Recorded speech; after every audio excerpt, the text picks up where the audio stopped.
Salut YouTube.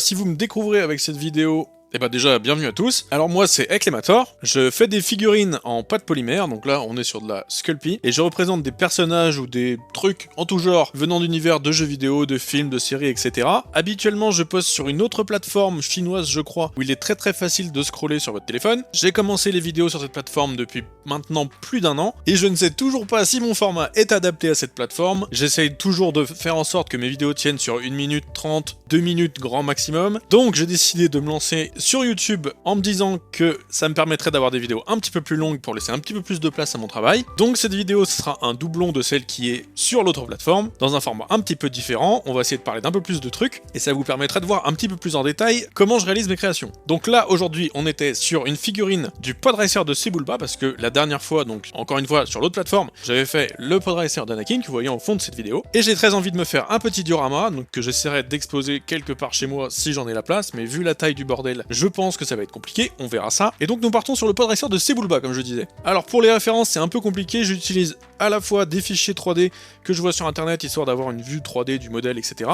et des photos du film qui sont plus fidèles en général, ce qui me permet moi d'avoir une forme générale plutôt correcte je pense. Mais bon, comme vous en doutez, je suis un humain qui sculpte ça à la main, donc j'ai le droit à l'erreur. Surtout que là, on est sur des créations vraiment très mécaniques, donc c'est des moteurs et tout ça, donc c'est assez dur de faire des choses bien droites et bien détaillées. Mais bon, restez bien jusqu'au bout, vous allez voir que le résultat final, je pense qu'il vaut le détour. Alors je vais redire un petit peu la même chose que je dis sur l'autre plateforme si vous avez vu la vidéo, en rentrant un petit peu plus dans le détail, parce que j'avais demandé dans les commentaires à ce qu'on me parle un petit peu de vos avis sur l'univers de Star Wars ces dernières années depuis le rachat par Disney, et des différents contenus, donc comme ils aiment l'appeler, des différentes séries qu'ils peuvent nous proposer sur Disney+, etc. En les comparant par exemple à ce qu'on a pu avoir dans la trilogie originale, la prélogie, et pourquoi pas la postlogie aussi, parce que moi je suis un très grand fan à la base de la prélogie et surtout de la trilogie principale, et il faut dire quand même que j'ai quand même bien aimé moi la postlogie, il y a plein de trucs que j'ai détesté mais de manière générale j'ai bien aimé. Donc voilà, je vais pas répéter ce que j'ai dit sur l'autre plateforme.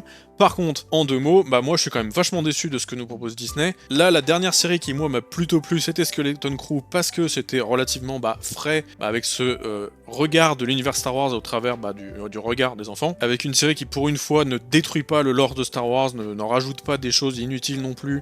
Donc moi je trouvais que c'était relativement innocent et que ça me faisait plutôt du bien, j'étais content de regarder cette série là. Maintenant pour le reste c'est quand même très bancal. Donc si vous voulez mon avis complet sur le détail des séries qui est passé, je le dis un peu sur les plateformes, mais on pourra en parler une autre fois si vous voulez, parce qu'évidemment je compte faire d'autres vidéos de ce diorama. Oui, parce que du coup pour le diorama de cette course de la Bunta, j'espère pouvoir faire 4 Podracers différents. Pour les deux suivants, je vais pas vous spoiler, on verra sur les vidéos suivantes. Et pour la petite scénette, j'espère faire quelque chose de relativement simple, mais qui représente bien le circuit. Et on verra ce que je vais utiliser. Je pense partir peut-être sur une base polystyrène ou alors sur de la mousse expansive. On verra tout ça. Évidemment, tout sera fait complètement à la main parce que moi j'utilise absolument pas d'impression 3D ou quoi que ce soit. Mais évidemment, ça risque de prendre un certain temps parce que j'ai pris quelques mesures cette année par rapport à l'année passée sur l'autre plateforme où j'ai décidé de faire des vidéos à mon rythme. Là, sur ce petit Podracer de Sebulba, j'ai mis quasiment 2 semaines, je crois, pour sortir cette vidéo au complet, en ayant passé peut-être au moins 24 vraies heures, je pense, sur la sculpture et la peinture, et quelques heures supplémentaires évidemment pour filmer, pour faire le montage, etc. Et comme c'est la première fois pour moi que je fais un doublage pour YouTube, ça va être un petit peu plus long, j'espère que d'ailleurs que je vais pas vous gaver, on verra ça. Si je reviens rapidement sur la construction, vu qu'ici on a un peu plus de place pour en parler, vous avez pu voir que même si j'ai sculpté tout ça avec ma pâte polymère, donc avant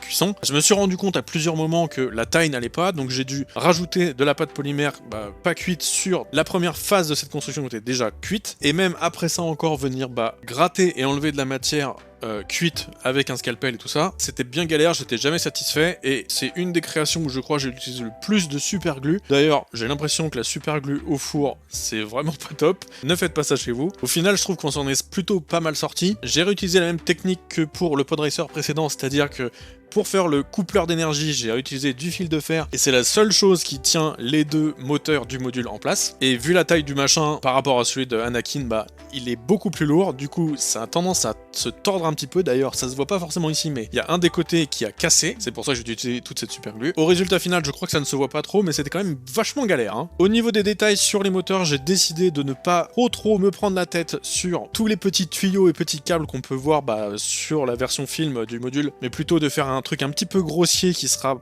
un peu recouvert par la peinture noire d'abord, puis argentée sur tous ces petits détails. Et je trouve que si on regarde pas de près, ça le fait plutôt bien. Et sur une création qui fait la longueur d'une phalange, franchement, il n'y a pas besoin que ce soit beaucoup plus détaillé. Mais vous me direz ce que vous en avez pensé. Au final, sur cette création, je trouve qu'on s'en est plutôt bien sorti au niveau de la taille par rapport au module d'Anakin. Par contre, vous pouvez le voir que déjà, ça a du mal à tenir dans le cadre. J'espère d'ailleurs que le format dans lequel j'ai filmé n'est pas trop gênant pour le 16/9. Je vous promets que pour les prochaines vidéos sur YouTube, j'ai une deuxième caméra qui est prête, qui permettra de filmer un deuxième angle plus adapté. En attendant, n'hésitez pas à me faire vos retours sur cette création, me dire ce que vous en avez pensé dans les commentaires, etc. Évidemment, j'ai donné mon avis sur Star Wars et sur tout le contenu actuellement disponible. N'hésitez pas à faire de même, à venir me rentrer dedans si vous n'êtes pas d'accord avec mon avis, et vous en avez tout à fait le droit évidemment, et ça me ferait vraiment kiffer d'en débattre avec vous. Et sur les prochaines vidéos, j'aimerais bien qu'on parle un peu encore de l'univers Star Wars, parce que de toute façon, on sera en plein dans les vidéos Star Wars, donc on continuera. Et j'aimerais bien qu'on parle du coup des différents jeux vidéo qui sont sortis ces dernières années, parce que là par contre, il y a des choses vachement positives à dire, je trouve. Bref, n'hésitez pas à me dire tout ça, n'hésitez pas à partager cette vidéo à vos potes. Si cette vidéo vous a plu, n'hésitez pas à la liker évidemment, à vous abonner et activer la cloche, tout ça. Je sais pas comment on dit sur YouTube, mais bon, faites ce que vous avez à faire. Et moi, je vous donne rendez-vous